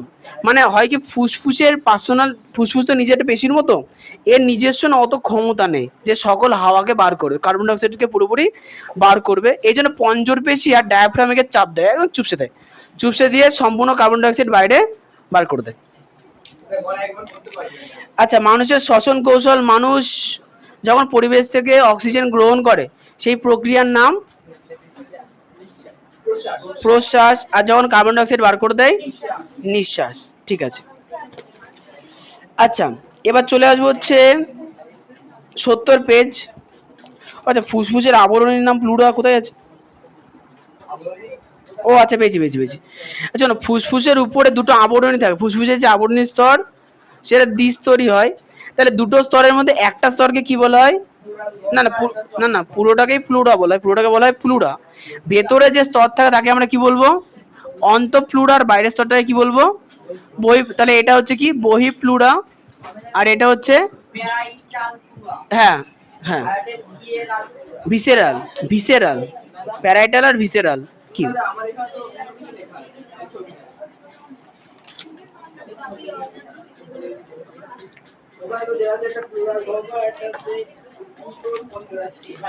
আগের ছবি দেখো, আগের ছবিটা দেখো, এই যে আগের ছবি দেখো।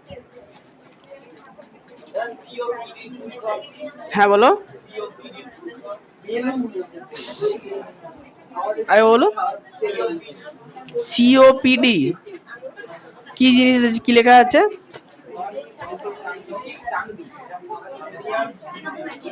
ডিজিজ। ঠিক আছে। কি? এটা একটা রোগের নাম। লাস্টে ডিজিজ আছে মানে রোগই হবে। ওই যারা ওই ফুসফুসে,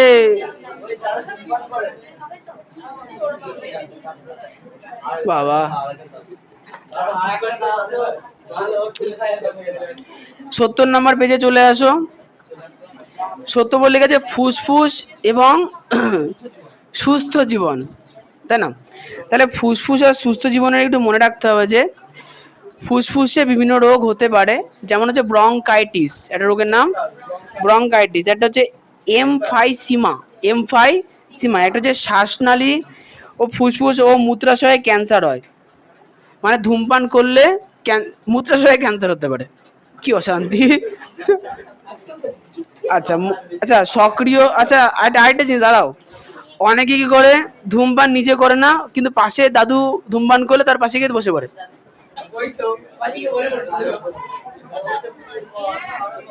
আচ্ছা, এই যে গড়াই হয়েছে। এবার বিষয়টা হচ্ছে কি, এক্ষেত্রে বিষয়টা হচ্ছে কি, যখন ধূমপানটা ছেড়ে দেওয়া হয়,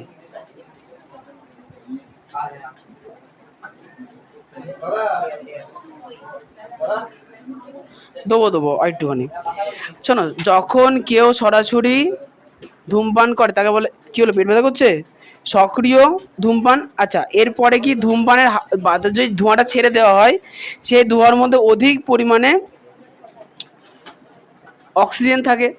কেন থাকে? আমার পরিবেশে প্রচুর অক্সিজেন আছে, ধোঁয়াটা ছাড়ার ফলে ওর মধ্যে যে রাসায়নিক পদার্থগুলো আছে ওটার সঙ্গে বিক্রিয়া করে, সেটা যদি কেউ গ্রহণ করে তাহলে সেটা বেশি ক্ষতিকর হয়। নয় না। এবার চলেছি কোষীয় শ্বসন। কি? হ্যাঁ, না না, তুই বুঝলে না। এ দেখো, ধোঁয়া তো কিছু রাসায়নিক পদার্থ দিয়ে তৈরি হয়। এখন ধোঁয়াটা যে খেলো সে মোটামুটি ওগুলো খেয়ে নিল। ধোঁয়া ফুসফুস না না না না, ধোঁয়াটা ফুসফুস, আমি বলছি তোমার একটা ভেজা গ্লাস নেবা, ভেজা গ্লাস, হবে না, টাইম লাগবে। ভেজা গ্লাস নিয়ে যেখানে ধোঁয়া তৈরি হয়, বাড়িতে ধূপ ধুনো দেয় না, ধোঁয়াটা আচ্ছা দুটো নেবে, একটা শুকনো কাচের গ্লাস নেবে, একটা ভেজা নেবা, হচ্ছে। ভেজাটা ধোঁয়াতে চোবাবা, ধোঁয়াটা ভেতরে ভরে যাবে, সাইডে রেখে দেবে কিছুক্ষণ। আর যেটা শুকনো সেটাও ভালো করে ধোয়া ভরে রেখে দেবা, কিছুক্ষণ পরে উল্টাবা, দেখবা যে যেটা ভেজা গ্লাস আছে সেখানে ধোয়াটা কিছুটা পরিমাণ আটকে আছে, আর যেটা শুকনো সেখানে উড়ে গেছে। তাহলে আমাদের ফুসফুসের মধ্যে যে অ্যালভিওলাই আছে তাদের সেগুলো পুরো পরিষ্কার ভেজা ভেজা ওগুলো, ওখানে কি হয় ধোঁয়া আটকে যায়, ধোঁয়া ফুসফুস পর্যন্ত যায়। এবার যেই আচ্ছা শোনো, ফুসফুস যেই চাপ দেয় ধোঁয়া বেরিয়ে আসে। অনেক লোকে দেখবে যে অনেকক্ষণ মনে করো ধূমপান করেনি কিন্তু এমনি প্রচুর ধূমপান করে, ধরো হঠাৎ করে কাজটা শুরু করে দিল ধোঁয়া বেরিয়েছে।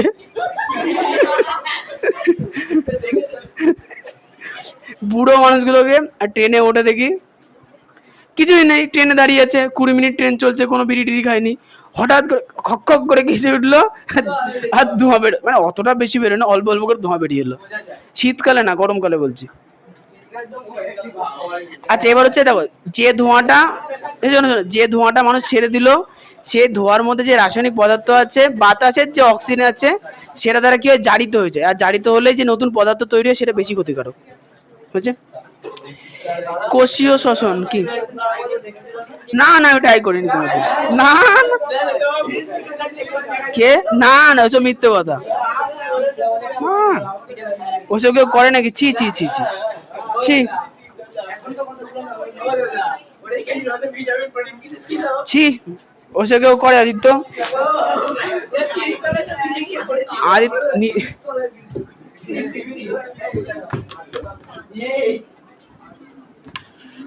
আচ্ছা এরপরে, মানুষ জীবনে তো একবার ভুল করে তাই বলে মনে করাতে নেই বারবার।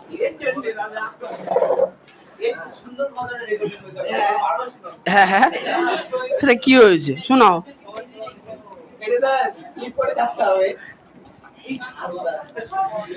হ্যাঁ এখন আবার রিমিক্স করা যায়, কি করবা। আচ্ছা কোষীয় শ্বসনে চলে আসি। কোষীয় শ্বসন আর দহনের মধ্যে কিছু আচ্ছা কোষীয় শ্বসন মানে হচ্ছে, আচ্ছা কোষের মধ্যে বিভিন্ন শ্বসন প্রক্রিয়া ঘটে, মাইটোকন্ড্রিয়ার মধ্যে কি হয়, গ্লুকোজ যায়, অক্সিজেন যায়, দিয়ে ভেঙে চুরে শক্তি তৈরি হয়, তাই না, এটিপি তৈরি হয়। তাই বিষয়টা হচ্ছে কোষীয় শ্বসনে বস্তুর জারণ ঘটে, এটিপি বা শক্তি উৎপাদন হওয়াকে বলা হয় কোষীয় শ্বসন। আচ্ছা দুটো জিনিস একটু মনে রাখতে হবে, কোষীয় শ্বসন আর দহনের মধ্যে পার্থক্য আছে। মানে এখানে আমি একটা কাগজ নিয়ে গ্যাস লাইটে আগুন ধরিয়ে দিলাম, বা তুমি বাইরে গিয়ে বন জঙ্গলে আগুন ধরিয়ে দিলে, তো এইগুলো হচ্ছে দহন। আগুন ধরানো মানে কি? দহন, রাসায়নিক বিক্রিয়া। আর শ্বসন কি? একটা জৈব রাসায়নিক প্রক্রিয়া, মানে কি জীবের শরীরের মধ্যে ঘটে। শ্বসন আর শ্বাসকার্যের মধ্যে কিছু পার্থক্য আছে। কোষের মধ্যে যে শ্বসনটা হয় সেখানে এটিপি তৈরি হয়, আর শ্বাসকার্যে কি হয়, অক্সিজেন গ্রহণ হয়, কার্বন ডাইঅক্সাইড বেরিয়ে যায়, তাই না। আচ্ছা কোষীয় শ্বসনের প্রকার, কোষীয় শ্বসন অনেক ধরনের হয়। প্রথমত হচ্ছে সবাত শ্বসন, কি বলা হচ্ছে? সবাত শ্বসন। হ্যাঁ, বলছে কি যে শ্বসন পদ্ধতিতে মুক্ত অক্সিজেনের উপস্থিতিতে বায়ুজীবী জীবকোষ মধ্যস্থ শ্বসন বস্তু মানে গ্লুকোজ সম্পূর্ণরূপে জারিত হয় এবং কার্বন ডাই অক্সাইড ও জল উৎপাদন করে তাকে, এবং শ্বসন বস্তুর মধ্যস্থ শক্তি সম্পূর্ণরূপে নির্গত হয়, তাকে বলা হয় সবাত শ্বসন। মানে এটা কোষের মধ্যে ঘটে কিভাবে, মাইটোকন্ড্রিয়ার মধ্যে কি যায়, গ্লুকোজ যায়, অক্সিজেন যায়, সেখান থেকে ভেঙে কি তৈরি হয়, শক্তি উৎপাদন, এবং সেটা বাইরে চলে এসে শক্তিকে কাজে লাগাতে পারি আমরা, তাই না। তাহলে এটাকে কি বলবো আমরা? সবাত শ্বসন। এবার চলেছি, আচ্ছা সবাত শ্বসনের একটা পদ্ধতির নাম বলেছে। দেখো সবাত শ্বসনে দেখো একটা ছক দেওয়া আছে, তুমি বই আনোনি? হ্যাঁ, কেন দেবো না, শিওর দেবো। আচ্ছা সবাত শ্বসন ভালো করে দেখো, C6 আদিত্য, C6H12O6 + 6O2, তার সঙ্গে কিছু উৎসেচক আছে, সেখান থেকে তৈরি হচ্ছে দেখো 6CO2 plus 6H2O plus 686 KCl। এখানে দেখার বিষয় একটাই, দেখো এই সমীকরণের মধ্যে গ্লুকোজের কণা কটা আছে, কত অণু গ্লুকোজ আছে ভালো করে দেখো সমীকরণটা দেখো। 71 পাতা, 71 পাতায় সমীকরণটা দেখো, বই ঢুকিয়ে তুলো আবার, ওর ভাল লাগছে না। আচ্ছা বলো গ্লুকোজ কটা আছে সমীকরণে, গ্লুকোজ কত অণু আছে? এক অণু আছে। আচ্ছা এক অণু গ্লুকোজের শ্বসনের ফলে কতটা শক্তি তৈরি হলো? কি? 686 কিলো ক্যালোরি শক্তি তৈরি হয়েছে, ঠিক আছে। আচ্ছা সবাত শ্বসন প্রক্রিয়ায় 4টি ধাপের মাধ্যমে সম্পন্ন হয়, পরিষ্কার করে লিখে দিয়েছে। গ্লাইকোলাইসিস অর্থাৎ গ্লুকোজ অণুর পাইরুভিক অ্যাসিডে পরিণত হওয়া, পাইরুভিক অ্যাসিডের জারিত ডিকার্বক্সিলেশন, ক্রেবস চক্র, আর প্রান্তীয় শ্বসন হয়েছে। আচ্ছা এবার চলেছে অবাধ শোষণ। আচ্ছা একটা কথা বলি, এখানে যে সবাদ শোষণের ছক টক গুলো লেখালেখি দিয়েছে না, এই জিনিসটা না লাগবে না, না সব থেকে বেশি প্রয়োজনীয়। মানে এই জিনিসটা নিয়ে না যারা মোটামুটি বিএ বিএসসি করে বিএ না বিএসসি লেভেলে গিয়ে এই সেম ছক থাকে অনেকে পারে না। বিএ মানে ব্যাচেলর অফ আর্টস, সায়েন্স মানে ব্যাচেলর অফ সায়েন্স। হ্যাঁ আদিত্যর মন খুশি এখন বিয়ে করবে, মন খারাপ হয়ে গেলে আমি পুজো করব নিজে, ষষ্ঠী পুজো সামনে, আবার ষষ্ঠী আসছে তো। আমার আর কি, ষষ্ঠীর দিন আমি পড়াবো যদি পড়াবে। হ্যাঁ ঠিক আছে, আচ্ছা ঠিক আছে। হ্যাঁ অবাধ শোষণে আসি। এই কথা না কথা না কথা না, অবাধ শোষণ। আচ্ছা সবাদ শোষণে কি বলা হয়েছিল? মুক্ত অক্সিজেনের উপস্থিতিতে। এবার অবাধ শোষণ দেখো, যে শ্বসন প্রক্রিয়ায় অবায়ুজীবী জীবকোষ, অবায়ুজীবী মানে, অবায়ুজীবী মানে কি, যে বায়ু ছাড়া মানে অক্সিজেন ছাড়া হয়েছে, মুক্ত অক্সিজেনের অনুপস্থিতিতে কোষস্থ খাদ্য বা শ্বসন বস্তু মানে গ্লুকোজ অক্সিজেনযুক্ত যৌগের অক্সিজেন দ্বারা সম্পূর্ণরূপে জারিত হয়ে কার্বন ডাই অক্সাইড তৈরি করে ও জল ও শক্তি উৎপন্ন করে তাকে অবাধ শোষণ বলে। আমি একটা ছোট্ট উদাহরণ দিই, তোমরা জানো পাউরুটি, পাউরুটি কি করে তৈরি করা হয়? প্রথমে আটা নেওয়া হয়, তার মধ্যে জল আর ইস্ট মেশানো হয়। না না চটকাতে হয় না, এখন মেশিন চলে এসছে, পা দিকেও চটকায় না। ফুচকার আটাটা পা দিয়ে চটকায়।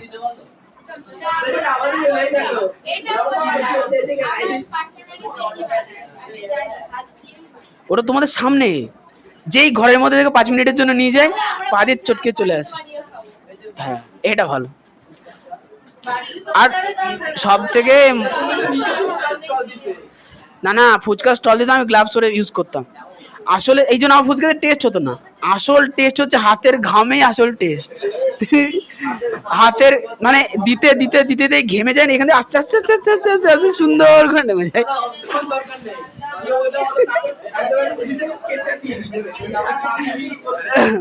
হ্যাঁ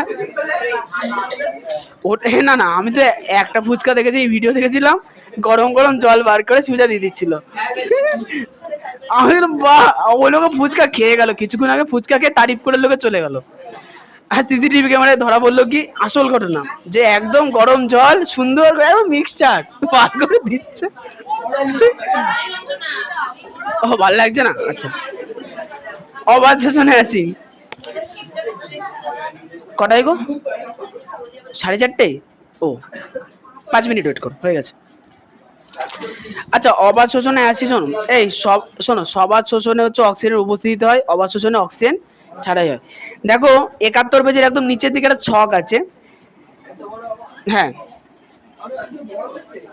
আচ্ছা এখানে কত অণু গ্লুকোজ আছে? দেখো 1 অণু গ্লুকোজ আছে, আর শেষে কত কেসিএল তৈরি হয়েছে? 50 কেসিএল। তার মানে সবাদ, এই শোনো, সবাদ শোষণে কতটা তৈরি হয়েছিল? 686। আর অবাধ শোষণে কত তৈরি হলো? হয়েছে হয়েছে, তোমার কি, অক্সিজেন তো নেয়নি। আচ্ছা এবার চলেছি যে সন্ধান, সন্ধান আজ সন্ধান পর্যন্ত শেষ করব, সন্ধান সন্ধান পর্যন্ত শেষ করব, সন্ধান পর্যন্ত শেষ করব। সন্ধানটা খুব ইম্পর্টেন্ট, ভালো করে পড়া বুঝতে পারবা। বলছি কি, যে শ্বসন প্রক্রিয়ায় শ্বসন বস্তু মানে গ্লুকোজ অক্সিজেনের অনুপস্থিতিতে ব্যাকটেরিয়া, ইস্ট জাতীয় ছত্রাকের দেহকোষ নিঃসৃত উৎসেচক এর প্রভাবে আংশিক জারিত হয়ে বিভিন্ন যৌগ উৎপাদন করে এবং কোষের বাইরে সঞ্চিত হয় এবং শ্বসন বস্তুস্থিত শক্তির আংশিক নির্ভরণ ঘটে, তাকে সন্ধান বলে। এখন বলো সন্ধান স্থান কোথায়? সন্ধানের স্থান হচ্ছে যে ইস্ট, ইস্ট কি করে? পাউরুটি তৈরির সময় শর্করা খায়, আর কি তৈরি করে? কার্বন ডাই অক্সাইড তৈরি করে, অ্যালকোহল তৈরি করে। এটা হ্যাঁ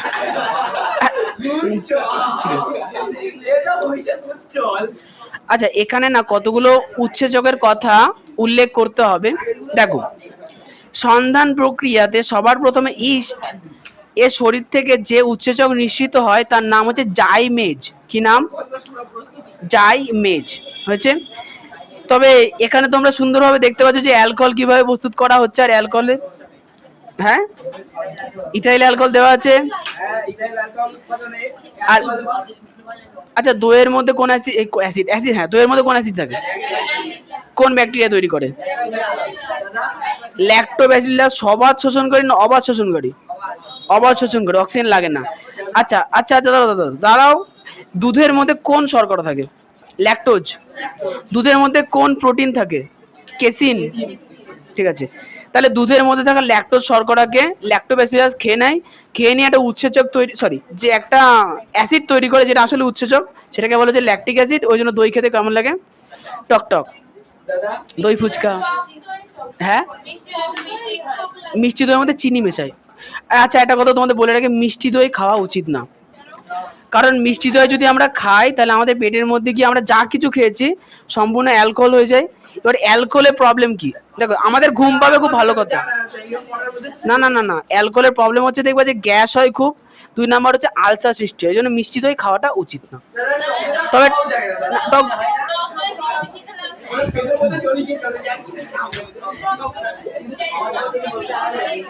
আচ্ছা, তার থেকে বড় কথা যে মিষ্টি দইয়ের কোনো উপকার নেই, খেতে খুব ভালো লাগে, উপকার নেই। মিষ্টি দই খেলে নেশা।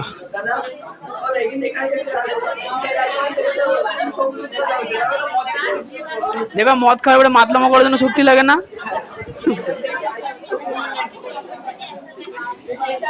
এই শোনো, last last last line, last line. 72 পেজের মাঝখানে দেখো একটা পার্থক্য আছে সবাদ শোষণ অবাধ শোষণ আর সন্ধানগ্রহণের মধ্যে। এইটুকুনি শেষ। তাহলে আজকে তোমাদের পড়া থাকলো 72 পেজের, হ্যাঁ, কোশ্চেন নাম্বার হচ্ছে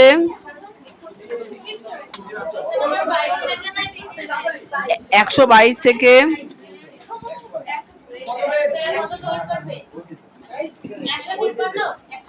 172 পেজের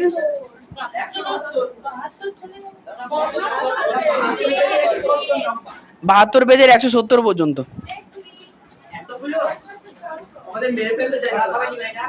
আগামী ক্লাস সোমবার। আচ্ছা, এই কনফিউশন বন্ধ। জীবন বিজ্ঞানের একটা মানে বলে দেবো, শ্বসনের, শুনে নাও, শ্বসনের এই যে টপিকটা আছে পুরোটা শেষ হবে, তারপরে আমরা ভৌত বিজ্ঞান শুরু করবো। মানে আগামী ক্লাসে কিন্তু জীবন বিজ্ঞানই হবে, ভৌত বিজ্ঞান না। তুমি খাওনি নাকি? কেন খাওনি কেন? হ্যাঁ, ও আচ্ছা, যাও বাড়ি চলে যাও, ছুটি।